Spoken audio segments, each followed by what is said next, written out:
பருப்பொடிக்கு வறுக்க போகிறேன். இப்போ வந்து முதல்ல துவரம்பருப்பை நல்லா செவக்க வறுத்துப்பேன். எண்ணெய் ஊற்ற மாட்டேன், ஏன்னா ரொம்ப நாள் நல்லா இருக்கும் எண்ணெய் ஊற்றலைன்னா. இது ஒரு கப்பாமா? நம்ம 1.5 டம்ளர் இருக்கும். ஓகே, சின்ன காஃபி டம்ளரால். ஆமாம். அடுப்பு சிம்மில் கோல்டனாக வறுக்கிறோமாமா? ஆமாம், நல்ல கோல்டனாக வறுக்கணும், கை விடாத வறுக்கணும். ஓகே, வறுத்துட்டு அப்புறம் இல்லை என்னால் அடுத்தது என்னன்னு சொல்கிறேன். இல்லைம்மா, அடுப்பு மீடியமில் இருக்கா? மீடியமில் தான் இருக்குது. கை விடாத வறுக்கணும், அப்போ தான் அது கொஞ்சம் கருப்பாகாத ஒரே மாதிரி வறுக்கும். வெறும் பருப்பு தான் வறுக்கணும்.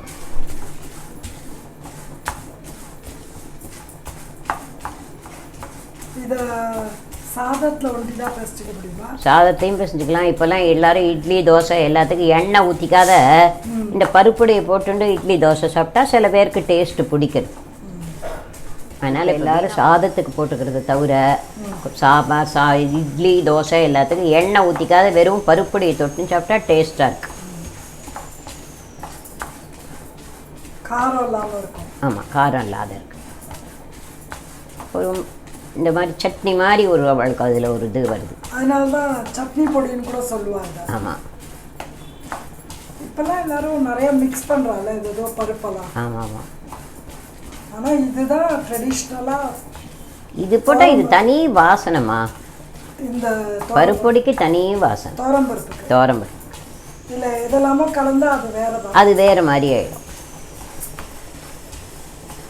வாங்கறதுலாம் அவன் எல்லாத்தையும் கொஞ்சம் கலந்துருப்பான். எது சீப்பாக இருக்கோ அதை கொஞ்சம் கலந்துப்போம், ஜாஸ்தியாக இருக்கிறத குறைச்சிப்போம். எனக்கு அப்படி தானே சேல் ஆகும். இதெல்லாம் எத்தனை நாள் இருந்தாலும் வீணாகவே இருக்கும்.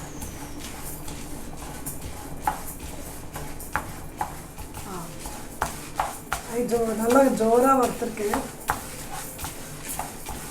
நம்ம இப்போ அடுத்தது இதில் என்ன பண்ண போகிறேன்? இதில் மிளகு வறுக்க போகிறேன். இதிலே போட்டுருப்பேன்? இல்லை இல்லை, இதிலே போடல, இது கொட்டிடுறேன். ஓகே, இதை கொட்டின்ட்டு இதில் மிளகு. ஆமாம், இது வாசனை வருது பற்றியா? இதில் ஒரு வாசனை வரும், வறுத்த வாசனை. ஓகே, நல்ல ஃப்ளேவராக. Very good, super. மிளகு பாரு.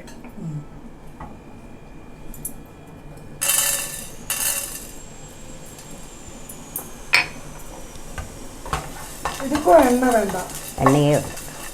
எண்ணெய் கூடாத விட்டுட்டு இருந்தால் அது வீணாகவே போகாது பொடி.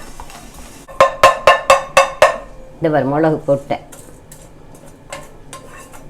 ஒரு ட்ராப் எண்ணெய் விட்டா போட்டேன். இது காஷ்மீரி சில்லியாமா? ஆமாம், மிளகு சில்லின்னு கூட சொல்லுவாங்க. காஷ்மீரி சில்லியால் தான் 2 தான் போட்டிருக்கேன். ஓகே, இது இன்னும் கொஞ்சம் ஜாஸ்தி போட்டுக்கலாம், உரைக்காது இல்லைம்மா? போட்டுக்கலாம். சரி, இன்னும் ஒன்று போட்டுக்கிட்டு காரமே இருக்காது. ஸோ இந்த ஒரு பெரிய டம்ளருக்கு 3 ஒரு ஸ்பூன் மிளகா, இல்லை 1 டேபிள் ஸ்பூனா? 1 டீஸ்பூன் தான் இருக்கும்ல பெப்பர். என்னது மிளகு? ஆமாம், 1 டீஸ்பூன் மிளகு.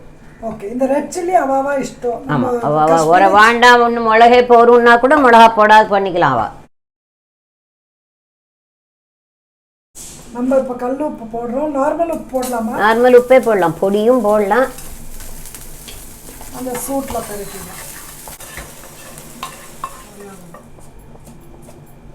ஓகே. ஸோ என்னென்ன போட்டு வறுத்துருக்கோம்?